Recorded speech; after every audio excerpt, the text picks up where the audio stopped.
Ladies and gentlemen, this is Miss World 2026.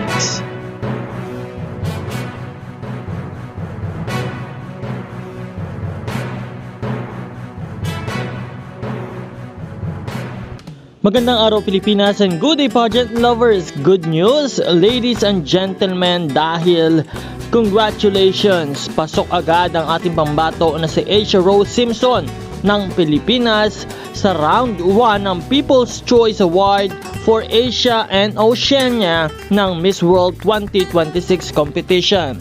This is updated on August 27, 11 a.m.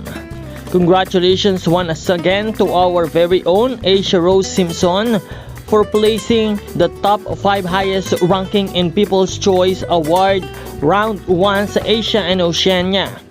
Kaya naman mga kaibigan, mga kapamilya at mga ka-pageant lovers, nawa ay patuloy nating suportahan ang ating pambato na si Asia Rose Simpson at iboto sa Miss World 2026 competition. Napakahalaga po ng ating suporta para sa ating pambato. Alam naman po natin kung gaano niya ginagawa ang kanyang galing, ganda at tinatrabaho ang kagalingan upang mag-excel sa lahat ng fast track challenges ng Miss World 2026 competition. Kaya naman po, deserve ng ating pambato ang ating suporta at pagmamahal.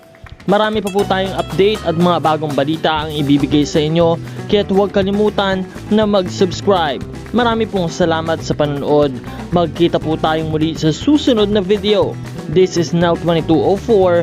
Once again, hit the notification bell para updated kayo sa lahat ng Miss World happenings.